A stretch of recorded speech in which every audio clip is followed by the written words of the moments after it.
നമസ്കാരം, പുതിയൊരു വീഡിയോയിലേക്ക് എല്ലാവർക്കും സ്വാഗതം. ഞാനിപ്പോൾ നിൽക്കുന്നത് കുന്നത്തൂർ പാടിയിലാണേ. നമ്മുടെ മുത്തപ്പൻ തെയ്യത്തിൻ്റെ ആരൂഢ സ്ഥാനമായിട്ടുള്ള കുന്നത്തൂർ പാടിയുടെ മുമ്പിലാണ് ഇപ്പോൾ നിൽക്കുന്നത്. മുത്തപ്പൻ എല്ലാവർക്കും ഭയങ്കര ഫെമിലിയർ ആയിട്ടുള്ളൊരു തെയ്യമായിരിക്കും അല്ലേ.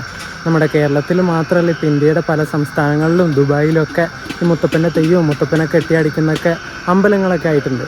അപ്പോൾ അത്രയും ഫേമസ് ആയിട്ടുള്ളൊരു തെയ്യമാണ് ഈ മുത്തപ്പൻ എന്ന് പറയുന്നത്. ആ ഒരു മുത്തപ്പൻ്റെ ആദ്യത്തെ ക്ഷേത്രമാണ് ഈ ഒരു കുന്നത്തൂർ പാടി എന്ന് പറയുന്നത്. ഈ കുന്നത്തൂർ പാടിയിലേക്കാണ് മുത്തപ്പൻ ആദ്യമായിട്ട് വന്നത്. ഇവിടെ ക്ഷേത്രം എന്ന് പറയാനൊന്നുമില്ല, അത് ഉള്ളിലേക്ക് പോയിട്ട് ഞാൻ കാണിച്ചു തരാം. ഇവിടെ ഇപ്പോൾ കുന്നത്തൂർ പാടിയിൽ ഉത്സവമാണ്. ഇവിടെ ഉത്സവം നടക്കുന്നത് എപ്പോഴാന്ന് വെച്ചാൽ മലയാള മാസം ധനു 2 മുതൽ മകരം 2 വരെയാണ്. ഇംഗ്ലീഷ് മാസം പറയുകയാണെങ്കിൽ ഏകദേശം ഒരു ഡിസംബർ പകുതി തൊട്ട് ജനുവരി പകുതി വരെ ഉണ്ടാവും. അപ്പോൾ ഇനി നമുക്ക് അമ്പലത്തിൻ്റെ ഉള്ളിലേക്ക് പോകാം. ഞാൻ വരുന്ന വഴിക്ക് ആലക്കോട് പള്ളിയിൽ പെരുന്നാളാന്ന് തോന്നുന്നുണ്ടായിരുന്നേ. അവിടെ കുറേ ആൾക്കാരൊക്കെ ഉള്ളത് കൊണ്ട് ആ ഒരു പള്ളിയുടെ വീഡിയോ എടുത്തിട്ടുണ്ടായിരുന്നു, ചെറിയൊരു ക്ലിപ്പ്. ആ ഒരു ക്ലിപ്പ് നിങ്ങൾ കണ്ടിട്ടോ. നമ്മൾ പൈതൽ മലയിൽ നിന്ന് ഇറങ്ങിയിട്ട് ഇപ്പോൾ കുന്നത്തൂരിലേക്ക് പോയിക്കൊണ്ടിരിക്കുകയാണ്. ഇപ്പോൾ ആലക്കോട് കഴിഞ്ഞിട്ട് ആലക്കോട് പള്ളിയുണ്ട്. നല്ല കിടിലൻ ഒരു പള്ളിയാണ്, വലിയൊരു പള്ളിയാണ്. ഉണ്ടോ, സൂപ്പറല്ലേ? നല്ല അടിപൊളി ചിത്രപ്പണികളും കാര്യങ്ങളൊക്കെ ആക്കിയിട്ട് നല്ല അടിപൊളി പള്ളിയാണ്.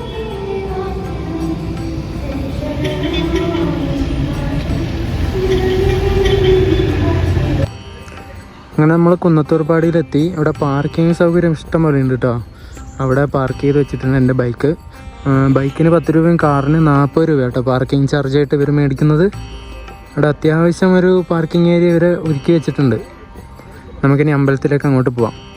ഇവിടെ ഉച്ചക്കും രാത്രി അന്നദാനമൊക്കെ ഉണ്ടെന്ന് തോന്നുന്നു കേട്ടോ. ഇവിടെ ഊട്ടുപുര ഇത് ഇവിടെയാണ്, ഈ പാർക്കിങ്ങിൻ്റെ നേരെ ഇപ്പുറം വശത്തായിട്ട് തന്നെ.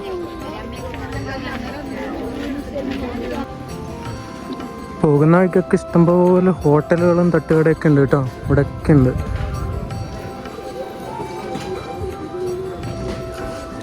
ഇവിടെ കുന്നത്തൂർ പാടിയുടെ മെയിൻ ഗേറ്റ് വരുന്നത് ഇവിടെയാണ് കേട്ടോ. നല്ല അടിപൊളി കളർഫുള്ളായിട്ടുള്ള ഒരു ഗേറ്റ്, ഒരു എൻട്രൻസ് ഇവിടെ ആക്കി വെച്ചിട്ടുണ്ട്.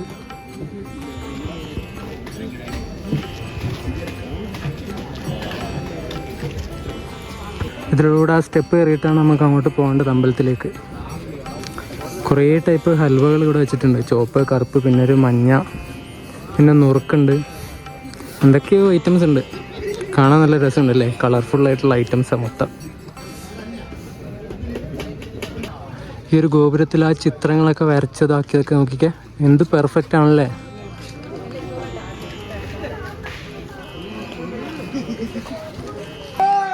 നമുക്കിനി നേരെ മുകളിലെ അമ്പലത്തിലേക്ക് പോവാം. കാടിൻ്റെ ഉള്ളിലാണ് കേട്ടോ ഈ ഒരു കുന്നത്തൂർ പാടി അമ്പലം വരുന്നത്. ഈ സ്റ്റെപ്പ് കയറി വേണം അങ്ങോട്ട് പോകാൻ വേണ്ടിയിട്ട്. ബാക്കി ഡീറ്റെയിൽസൊക്കെ കുറച്ച് അങ്ങോട്ട് എത്തിയിട്ട് ഞാൻ പറയാവേ. ഇവിടെ ഫുള്ള് ഒച്ചപ്പാടാണ്. പോകുന്ന വഴിയിലൊക്കെ ചന്തകളുണ്ട് കേട്ടോ. ഇത് ഇവിടെ തുണിയൊക്കെ വെക്കുന്നൊരു ചന്തകൾ. ടോപ്പ് 2 എടുത്താലും 350 രൂപ എന്നൊക്കെ അവിടെ എഴുതി വെച്ചിട്ടുണ്ട്. താഴെ റോഡിൻ്റെ അടുത്ത് നിന്ന് കുറച്ച് ഉള്ളിലേക്ക് നടക്കാനുണ്ട്. ഇതൊക്കെ ഫോറസ്റ്റ് ഏരിയ ആണേ, അതിൻ്റെ ഉള്ളിലൂടെയാണ് നമ്മളിങ്ങനെ പോകുന്നത്. ഇവിടെയൊക്കെ പ്ലാസ്റ്റിക് മാലിന്യങ്ങൾ കാട്ടിലേക്ക് വലിച്ചെറിയുന്ന കുറേ ബോർഡ് അവിടെ ഇവിടെയൊക്കെ വെച്ചിട്ടുണ്ട്. എന്നാലും കുറച്ച് പേരൊക്കെ ഇടുന്നുണ്ട്. ഇത് അവിടെയൊക്കെ ഉണ്ട് വേസ്റ്റുകൾ ഇട്ടിട്ട്, പ്ലാസ്റ്റിക്കിൻ്റെ കവറും കാര്യങ്ങളൊക്കെ. കുറേ ഭാഗങ്ങളിൽ നിന്നുള്ള ആൾക്കാർ ഇവിടെ വരുന്നുണ്ട്. ഇഷ്ടംപോലെ ആൾക്കാരുണ്ട്. ഇപ്പം വൈകുന്നേരം ആണെങ്കിലും തെയ്യം കാണാൻ വേണ്ടിയിട്ട് എല്ലാവരും വൈകുന്നേരം ആകുന്ന സമയത്തായിരിക്കും വരുന്നത്. നമ്മളങ്ങനെ അമ്പലത്തിൻ്റെ അടുത്തെത്തി. ഒരു 500 മീറ്ററൊക്കെ മുകളിലേക്ക് കയറി വരാനുള്ള ദൂരമുള്ളൂ. ഇവിടെ അമ്മയും കുഞ്ഞും മുലയോട്ട് കേന്ദ്രം എന്നൊക്കെ പറഞ്ഞു വെച്ചിട്ടുണ്ട്. ചെറിയ കുഞ്ഞുങ്ങൾക്ക് മുലപ്പാൽ കൊടുക്കാനൊക്കെ നല്ല കാര്യമല്ല അതൊക്കെ.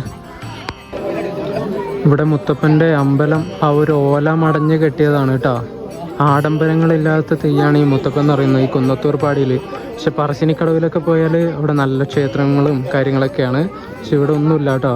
ഈ ഒരു ഓല മടഞ്ഞിട്ടാണ് ഇവിടെ അമ്പലം കെട്ടുന്നത്.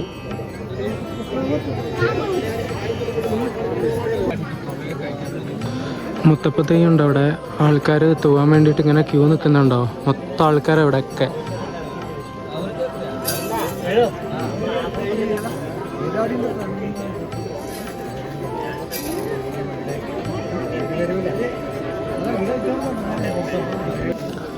വഴിപാട് കേന്ദ്രങ്ങളും മറ്റും കഴിപ്പിക്കണമെങ്കിൽ ഇവിടെ തൊട്ട് മുന്നിലായിട്ട് തന്നെ ഒരു കൗണ്ടറുണ്ട്. ഒന്നല്ല, 2 കൗണ്ടറുണ്ട്.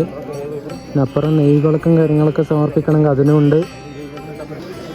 ഈ ഒരു മുത്തപ്പൻ തെയ്യത്തിൻ്റെ പ്രധാന വഴിപാട് എന്തൊക്കെയാണെന്ന് വെച്ചാൽ ഒന്ന് തിരുവപ്പന, ഒന്ന് ഊട്ടം വെള്ളാട്ടം, പിന്നെ പൈങ്കുറ്റി വെള്ളാട്ടം, അങ്ങനെയൊക്കെ പറഞ്ഞിട്ട് കുറേ നേർച്ചകളുണ്ട് കേട്ടോ.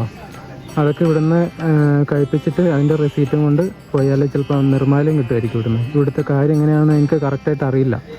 ഈ ഒരു കുന്നത്തൂർ പാടിയിൽ പ്രധാന തെയ്യം മുത്തപ്പൻ തന്നെയാണ്. തിരുവപ്പനുണ്ട്. തിരുവപ്പൻ എന്ന് പറഞ്ഞാൽ നമ്മുടെ മുത്തപ്പൻ്റെ ഒരു ഫ്രണ്ട് എന്നൊക്കെ പറയില്ലേ, ഫ്രണ്ടാണ്.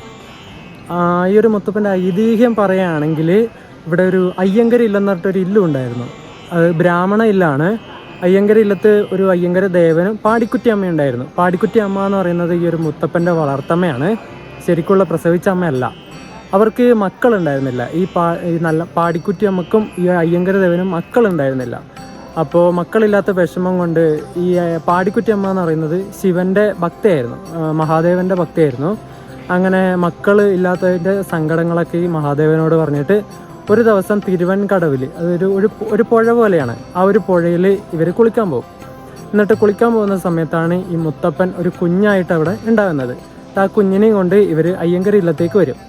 അങ്ങനെ മുത്തപ്പൻ വലുതാവുന്ന സമയത്ത് ഈ ബ്രാഹ്മണ ഇല്ലത്ത് ഈ പച്ചക്കറികൾ മാത്രമല്ലേ കഴിക്കുള്ളൂ, വെജിറ്റബിൾ അല്ലേ. പക്ഷെ മുത്തപ്പൻ എന്താ ചെയ്ത് വെച്ചാൽ കാട്ടിൽ പോയി ഈ ഹണ്ടിങ് ഒക്കെ നടത്തിയിട്ട് ചെറിയ ചെറിയ മാനിനെ ഇതിനൊക്കെ പിടിച്ചിട്ട് തിന്നും. അത് സത്യം പറഞ്ഞാൽ ബ്രാഹ്മണ ഇല്ലത്ത് കയറ്റാൻ പറ്റുന്ന ഒന്നുമല്ലല്ലോ, അത് കഴിച്ചിട്ട് ബ്രാഹ്മണ ഇല്ലത്ത് കയറാൻ പറ്റൂലല്ലോ. അപ്പോൾ അതൊക്കെ കഴിക്കുന്ന കാര്യം ഈ അയ്യങ്കര ദേവൻ അറിഞ്ഞു, അതായത് ഈ മുത്തപ്പൻ്റെ അച്ഛൻ അറിഞ്ഞ സമയത്ത് വീട്ടിൽ ഭയങ്കര വഴക്കായി, ഇവിടുന്ന് ഇറങ്ങിപ്പോയിക്കോ എന്നെല്ലാം പറഞ്ഞു അച്ഛൻ. അപ്പോൾ ഈ പാടിക്കുറ്റി അമ്മയാണ് ഈ മുത്തപ്പനോട് ഇങ്ങനെ വീട്ടിൽ നിന്ന് പറഞ്ഞയക്കുന്നത്. അപ്പോൾ ഈ പാടിക്കുറ്റി അമ്മക്ക് മുത്തപ്പൻ ആരാന്നുള്ള ആ ഒരു രൂപം മുത്തപ്പൻ കാണിച്ചു കൊടുക്കുന്നുണ്ട് ഈ പാടിക്കുറ്റി അമ്മക്ക്. അങ്ങനെയാണ് ഇത് ശരിക്കും ഒരു മനുഷ്യനല്ല, ഒരു ദൈവമായിരുന്നു എന്നുള്ള കാര്യം പാടിക്കുറ്റി അമ്മക്ക് അറിയുന്നത്. എന്നിട്ട് ആ ഒരു അയ്യങ്കര ഇല്ലത്തിൽ നിന്ന് നേരെ വന്നത് ഈ ഒരു കുന്നത്തൂർ പാടിയിലേക്കാണ്. ആദ്യം മുത്തപ്പൻ വന്നത് ഈ ഒരു കുന്നത്തൂർ പാടിയിലേക്കാണ്. ഇവിടെ അന്നൊന്നും ഉണ്ടായിരുന്നില്ല, മൊത്തം കാട് പിടിച്ച ഒരു സ്ഥലമായിരുന്നു, മൊത്തം കല്ലുകളും കാടുകളൊക്കെ ഉള്ള ഒരു സ്ഥലം. അവിടെയാണ് ഈ ഒരു കുന്നത്തൂർ പാടി സ്ഥിതി ചെയ്യുന്നത്. ഇവിടുന്നാണ് മുത്തപ്പൻ പിന്നീട് പറശ്ശിനിക്കടവിലേക്ക് പോയത്. പറശ്ശിനിക്കടവ് എല്ലാവർക്കും അറിയുന്ന ഒരു ഫേമസ് ആയിട്ടുള്ള സ്ഥലമായിരിക്കും. പക്ഷേ ഈ ഒരു കുന്നത്തൂർ പാടി എന്ന് പറയുന്നത് അത്ര ഫേമസ് ആയിട്ടുള്ള സ്ഥലമല്ല. ശരിക്കും പറഞ്ഞാൽ പറശ്ശിനിക്കടവ് മൊത്തം ഫേമസ് ഉള്ള ഒരു സ്ഥലമാണ്, എല്ലാവർക്കും അറിയില്ലേ. ഇവിടെ കുന്നത്തൂർ പാടിയിൽ ഉത്സവം നടക്കുന്ന സമയത്ത് മാത്രമേ ഇങ്ങോട്ട് ആൾക്കാരെ കയറ്റി വിടുള്ളൂ കേട്ടോ. അല്ലെങ്കിൽ ഇങ്ങോട്ട് ആർക്കും വരാൻ വേണ്ടി പറ്റൂല, പ്രവേശനമില്ല, നോ എൻട്രി ആണ്. ഉത്സവം നടക്കുന്ന സമയത്ത് എല്ലാ നാട്ടിലുള്ള ആൾക്കാർ വന്ന് ദൈവത്തെ കാണും, ദൈവത്തെ കണ്ട അനുഗ്രഹമൊക്കെ മേടിച്ചിട്ട് പോകും. ഇവിടെ ആൾക്കാർ ഇഷ്ടം പോലെ ഉണ്ട് കേട്ടോ. വേറെ നാടുകളിൽ നിന്നുള്ള ആൾക്കാർ ഇഷ്ടം പോലെ ഇങ്ങനെ വന്ന് നിൽക്കുന്നുണ്ട്.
ഇവിടെ അന്നദാനം കഴിക്കാൻ വേണ്ടി വന്നിരിക്കുകയാണ്. ആണുങ്ങൾക്കും പെണ്ണുങ്ങൾക്കും വേറെ വേറെ സെപ്പറേറ്റ് ലൈനും കാര്യങ്ങളൊക്കെ ഉണ്ട്. ക്യൂവും കാര്യങ്ങളൊക്കെ വേറെ വേറെ സെപ്പറേറ്റ് ആണ്. അപ്പോൾ ആണുങ്ങളുടെ അതിൽ വലിയ ക്യൂ ഇല്ല, തിരക്ക് കുറവാണ്. പെണ്ണുങ്ങളുടെ അതിലാണ് ക്യൂ ഭയങ്കര കൂടുതലാണ്. ഇവിടെ ക്യൂ നിന്നിട്ട് ചോറ് മേടിച്ചു. പാത്രത്തിലാണ് ചോറ് കൊടുക്കുന്നത്. സാമ്പാറും പിന്നെ മൊളീശനുണ്ട്, കൂട്ടുകറി എന്ന് പറയും നമ്മൾ, പിന്നെ അച്ചാർ, ഒരു നാരങ്ങ അച്ചാറും, ഇത്രയാണ് ഉള്ളത്. ഇവിടെ വലിയ ഹോളാണ് കേട്ടോ. ഒരുപാട് ആൾക്കാർക്ക് ഒരേ സമയം ഇരിക്കാൻ പറ്റുന്ന വലിയൊരു ഹോളാണ് ഇവിടെ. അന്നദാനമൊക്കെ കഴിച്ചിട്ട് മുകളിലേക്ക് അമ്പലത്തിലേക്ക് തന്നെ പോവാണിപ്പോൾ. സന്ധ്യക്ക് ഇറങ്ങിയ മുത്തപ്പൻ കഴിഞ്ഞു. അതിൽ പിന്നെ ഇങ്ങോട്ട് താഴേക്ക് അന്നദാനം കഴിക്കാൻ വന്നത്. ഇനിയിപ്പോൾ തിരുവപ്പൻ ഇറങ്ങാനുണ്ട്. ഒരു 9 മണിയൊക്കെ ആകുമ്പോൾ ഇറങ്ങുമായിരിക്കും. അപ്പോഴേക്കും നമുക്ക് അമ്പലത്തിൽ പോയിട്ട് എവിടെയെങ്കിലും നിൽക്കാം. ഇവിടെ ബാഗുകൾ മാത്രം വിൽക്കുന്ന കടയത്. വെറൈറ്റീസ് ഓഫ് ബാഗുകളുണ്ട്, ഉണ്ടോ? ഞാൻ ആദ്യം പറഞ്ഞില്ലായിരുന്നു, ഈ ഒരു കുന്നത്തൂർപ്പാടി സ്ഥിതി ചെയ്യുന്നൊരു മലയുടെ മുകളിൽ നിന്ന് ഉടുമ്പമല എന്ന് പറഞ്ഞിട്ടുള്ള മലയാണ് കേട്ടത്. സഹ്യപർവ്വതത്തിൻ്റെ ഭാഗമായിട്ടുള്ള ഉടുമ്പമല എന്ന് പറഞ്ഞിട്ടുള്ള ആ ഒരു മലയിലാണ് ഈ ഒരു കുന്നത്തൂർപ്പാടിയൊക്കെ വരുന്നത്. സമുദ്രനിരപ്പിൽ നിന്ന് ഏകദേശം 3000 അടി ഉയരത്തിലാണ് ഈ ഒരു ക്ഷേത്രം സ്ഥിതി ചെയ്യുന്നത്. അതുകൊണ്ട് രാത്രിയാകുമ്പോൾ തണുപ്പൊക്കെ ഉണ്ടാവാൻ നല്ല ചാൻസ് ഉണ്ട്. ഒന്നാമത് ഫോറസ്റ്റ് ഏരിയ കൂടിയല്ലേ, കാടാവുന്ന സമയത്ത് തണുപ്പൊക്കെ ഭയങ്കര കൂടുതലായിരിക്കും. കുറച്ച് കഴിയുമ്പോൾ തണുപ്പ് വരുള്ളൂ. ഇപ്പോൾ സമയം 8 മണി കഴിഞ്ഞതേ ഉള്ളൂ. ഒരു 10 മണി 11 മണിയൊക്കെ ആകുമ്പോൾ ഒരു എക്സ്ട്രീം തണുപ്പ് വരാൻ തുടങ്ങുമെന്നാണ് എനിക്ക് തോന്നുന്നത് കാലാവസ്ഥ കണ്ടിട്ട്. ഇപ്പോൾ തന്നെ ചെറിയൊരു കുളിരിങ്ങനെ വരുന്നുണ്ട്. നമ്മുടെ ഈ മുത്തപ്പൻ വളർന്ന ഇല്ലം പറഞ്ഞിട്ടില്ലായിരുന്നോ? ആ ഇല്ലമൊക്കെ ഒരു മന്നനാർ എന്ന് പറഞ്ഞിട്ടുള്ള രാജവംശമുണ്ട്. ആ രാജവംശത്തിൽ പെട്ട ഇല്ലമായിരുന്നു അവിടെയായിരുന്നു ഈ മുത്തപ്പൻ വളർന്നത്. 1902 ആ ഒരു രാജവംശത്തിൻ്റെ അവസാന രാജാവായ കുഞ്ഞിക്കേളപ്പൻ മന്നനാർ പറഞ്ഞിട്ടുള്ള ഒരു വ്യക്തി മരണപ്പെട്ടു. അദ്ദേഹം മരിച്ചതിന് ശേഷം അവരുടെ ആ ഒരു രാജവംശത്തിൻ്റെ സ്വത്തുക്കളും കാര്യങ്ങളൊക്കെ ബ്രിട്ടീഷുകാർ ഏറ്റെടുക്കുകയാണ് ഉണ്ടായിരുന്നത്. അതൊക്കെ കഴിഞ്ഞിട്ട് കുറച്ച് നാൾ കഴിഞ്ഞപ്പോൾ കരക്കാട്ടിടം നായനാർ പറഞ്ഞിട്ടുള്ള ഒരു വ്യക്തിക്ക് ഈ ഒരു കുന്നത്തൂർപ്പാടിയിലെ ഉത്സവം നടത്തിക്കാനും ഇവിടെയുള്ള ഈ ഒരു പ്രദേശത്തിൻ്റെയൊക്കെ അധികാരം ഈ ഒരു കരക്കാട്ടിടം നായനാർ പറഞ്ഞ വ്യക്തിക്ക് കൊടുക്കുകയാണ് ഉണ്ടായിരുന്നത്. ശേഷം അവരുടെ നേതൃത്വത്തിലായിരുന്നു ഇവിടെ ഉത്സവങ്ങളും തെയ്യങ്ങളൊക്കെ നടത്തിയിരുന്നത്. ഇവിടെ ഇപ്പോൾ അടുത്ത തെയ്യം തിരുവപ്പൻ ഇറങ്ങാനായിട്ടുണ്ട്. ഒരു 9 മണിയൊക്കെ ആകുമ്പോൾ ഇറങ്ങുമായിരിക്കും. 8:30 അതുകൊണ്ട് എല്ലാവരും അന്നദാനമൊക്കെ കഴിച്ചിട്ട് എല്ലാവരും ഇവിടെ വന്ന് ഇരിക്കാൻ തുടങ്ങി. ഉണ്ടോ വരിവരിയായിട്ട് മേലിരിക്കുന്നത്. ഈ ഒരു കുന്നത്തൂർപ്പാടിയിൽ ബാക്കിയുള്ള മടപ്പുരേനെ വെച്ച് നോക്കുമ്പോൾ ഒരു പ്രത്യേകതയുണ്ട്. ബാക്കിയുള്ള മടപ്പുരയിൽ എങ്ങനെയാണെന്ന് വെച്ചാൽ തിരുവപ്പനും മുത്തപ്പനും ഒരുമിച്ചാണ് ഇറങ്ങുന്നത്. ഇവിടെ എന്ന് പറഞ്ഞാൽ അവർ കണ്ടുമുട്ടില്ല. വേറെ വേറെ സമയത്താണ് തിരുവപ്പൻ ഇറങ്ങുന്നതും മുത്തപ്പൻ ഇറങ്ങുന്നതും. അതിൻ്റെ ഐതിഹ്യം എന്താണെന്ന് എനിക്ക് കറക്റ്റായിട്ട് അറിയില്ല. വെറുതെ അറിയാത്തത് പറഞ്ഞിട്ട് കുളമാക്കുന്നില്ല. മുത്തപ്പനും തിരുവപ്പനും വേറെ വേറെ സെപ്പറേറ്റ് ആയിട്ടാണ് ഇവിടെ ഇറങ്ങുന്നത്. തമ്മിൽ അങ്ങോട്ടും ഇങ്ങോട്ടും കാണാറില്ല ആ തെയ്യങ്ങൾ തമ്മിൽ. ബാക്കിയുള്ള മടപ്പുരയിൽ വെച്ചാൽ മുത്തപ്പനും തിരുവപ്പനും ഒരുമിച്ചാണ് ഇറങ്ങുന്നത്. അവർ തമ്മിൽ കണ്ടുകൊണ്ടാണ് കളിക്കുന്നതും ഭക്തന്മാർക്ക് അനുഗ്രഹം കൊടുക്കുന്നതൊക്കെ. ഇവിടെ നേരെ തിരിച്ചാണത്.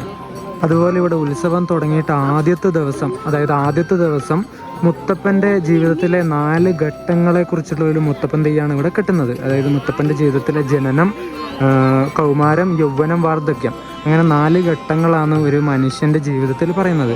ആ ഒരു മുത്തപ്പൻ്റെ ആ ഒരു 4 ഘട്ടങ്ങളെ തെയ്യാക്കിയിട്ടാണ് ഇവിടെ ആദ്യത്തെ ദിവസം കളിക്കുന്നത്.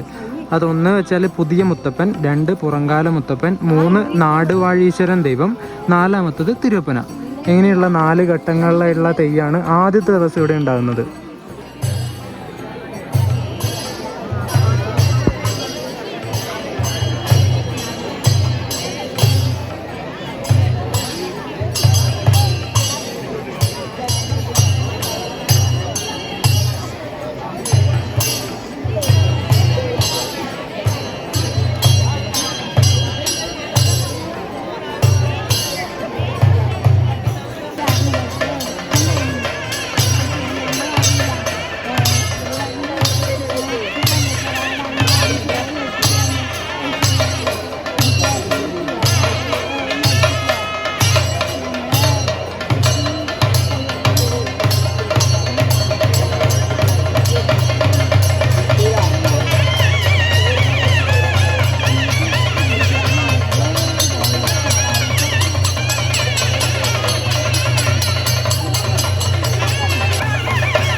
നമ്മൾ വന്ന സമയത്ത് എത്ര പോരം ആൾക്കാരുണ്ടായിരുന്നല്ലേ.